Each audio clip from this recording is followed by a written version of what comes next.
The Caribbean Sea stretches endlessly in all directions.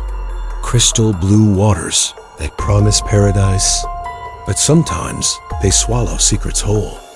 Imagine waking up on a perfect Caribbean morning, the sun rising over endless blue waters, the gentle sway of a luxury cruise ship. But for one family in March 1998, that picture-perfect morning turned into an unending nightmare. This is the story of Amy Lynn Bradley, a young woman who vanished without a trace from the Royal Caribbean as Rhapsody of the Seas. A disappearance so chilling, so haunting, that it continues to baffle investigators, terrify travelers, and devastate her family decades later. What happened to Amy Bradley? And could she still be alive? On March 21, 1998, the Bradley family set off from Puerto Rico on a 7-day Caribbean cruise.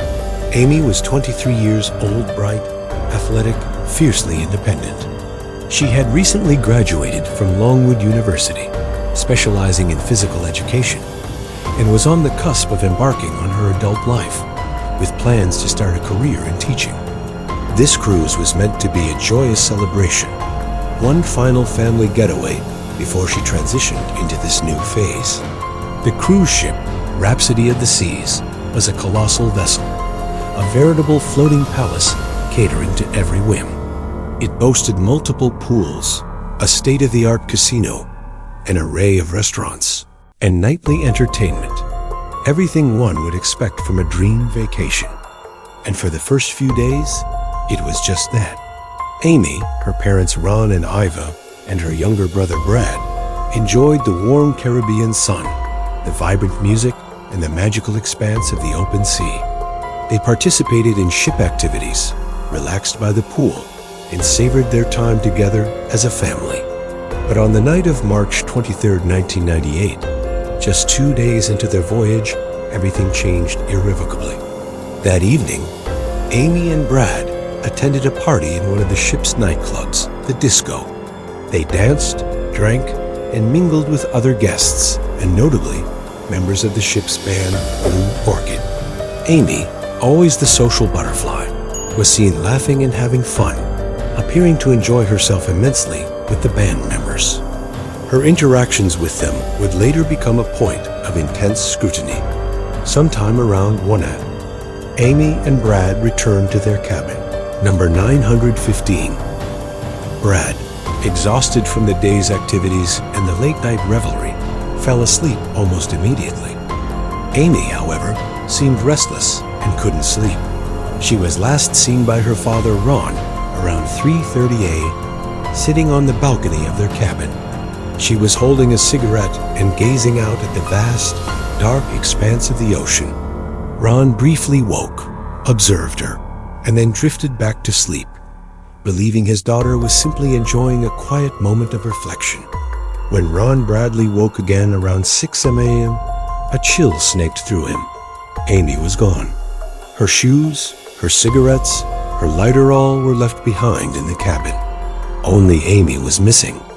The undisturbed state of her belongings, particularly her shoes, would later become a crucial detail, suggesting she had not simply stepped out for a walk or to enjoy the sunrise. The family immediately raised the alarm, a desperate plea echoing through their luxury accommodations. However, the ship's crew, in a move that would later draw severe criticism and fuel conspiracy theories, was agonizingly slow to act. Instead of making an immediate shipwide announcement or initiating a thorough search of the vessel, they reportedly insisted on waiting. Their reasoning, they claimed, was to avoid alarming other passengers, and they suggested waiting until most of the ship had disembarked at their next scheduled port of call, Curacao. By the time the ship finally docked in Curacao and a more organized search began, precious hours had been irretrievably lost. Hours that could have been vital in a search for someone who had gone overboard or in preventing someone from being taken ashore. A frantic search ensued, encompassing the immediate vicinity of the ship and extending outwards. The Netherlands Antilles Coast Guard, assisted by helicopters and other vessels, deployed every available resource. But there was no sign of Amy, not in the water not on land, not anywhere in the vast expanse of the Caribbean. The official theory propagated by the cruise line and initially pursued by authorities was that Amy had somehow fallen overboard. However, this theory was met with fierce and immediate rejection by those who knew her best. Amy was an excellent swimmer, a trained lifeguard, and had a known apprehension, almost a fear, of the open ocean at night. The idea that she would have voluntarily approached the railing, let alone fallen over it, without some external force or compelling reason, seemed utterly implausible to her family and friends. Furthermore, the undisturbed cabin and her belongings suggested no struggle or accident. And then, disturbingly, the sightings began. These fragmented glimpses, though unconfirmed, offered fleeting glimmers of hope and fueled the family's conviction that Amy was alive. One witness, a Canadian tourist named David Harrison, claimed to have seen a woman matching Amy's description on a beach in Curacao days after her disappearance. He reported seeing her being escorted by two men, seemingly against her will, and described her as appearing distressed. He later identified a photo of Amy as the woman he saw. Years later, in 1999, a member of the U.S. Navy, Seaman George Allen, reported a chilling encounter. While visiting a brothel in Curacao, a woman approached him and in English whispered, "My name is Amy Bradley. Please help me." Before he could react or ask for more information, she was reportedly pulled away by a man. Allen described the woman as having a tattoo that matched one Amy had on her shoulder, a small tree frog. This testimony, while deeply disturbing, provided a powerful, albeit unverified, indication that Amy might have been trafficked. The most disturbing and impactful clue surfaced in 2005 when a set of photographs appeared on an adult website. These images showed a woman resembling Amy older, but unmistakably similar, with features aligning with her known appearance posing in suggestive ways. Amy's parents, Ron and Iva, were shown the photographs by investigators. With heavy hearts and a mixture of horror and desperate hope, they were convinced. The woman in the photographs was their daughter. The family's legal counsel later indicated that the FBI confirmed a strong possibility that the woman in the photos was indeed Amy. To this day, no one knows what truly happened to Amy. The lack of a body, combined with the credible sightings, has kept the case open and the family's hope alive. However, agonizingly, theories swirl, each more unsettling than the last. Was she abducted and sold into human trafficking? A horrifying fate that is tragically common in some parts of the world? Did someone on board the Rhapsody of the Seas plan her disappearance? Perhaps one of the individuals she interacted with that night?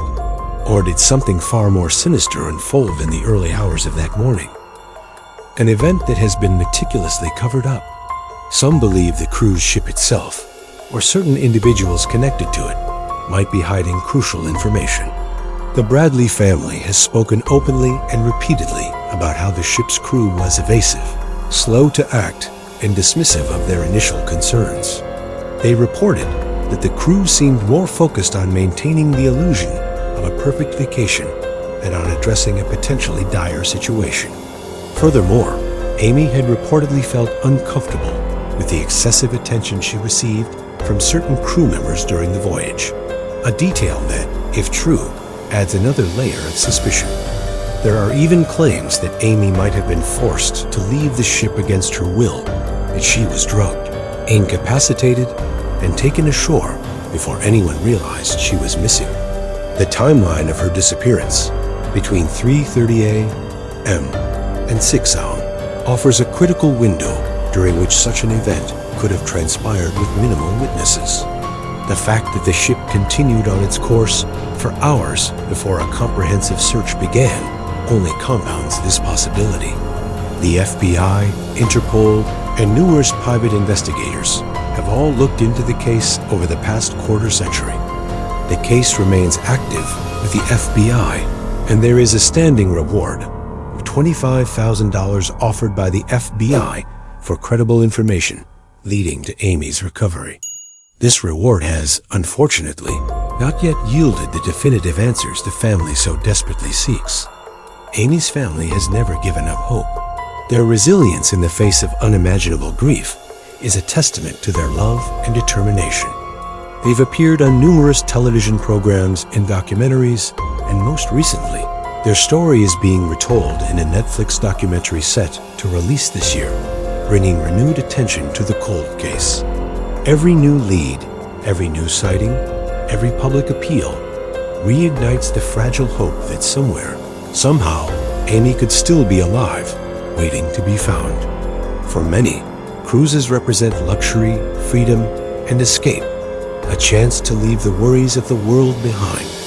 But for the Bradleys, a cruise became a harrowing prison of endless questions and unbearable loss, a journey that led not to paradise, but to an abyss of uncertainty.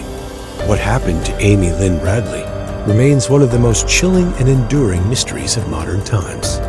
It serves as a stark reminder that even in the most seemingly controlled environments, the unexpected can occur, and sometimes the truth can remain stubbornly out of reach. Could she still be alive? Or has the vast, enigmatic ocean, with its unfathomable depths, swallowed its secrets forever? The unanswered questions continue to haunt, a silent testament to a life tragically interrupted. Her name deserves to be remembered. Her story deserves to be told. And perhaps one day, through a new lead, a forgotten memory, or a courageous confession, the truth will finally come to light, bringing a measure of peace to a family that has waited far too long.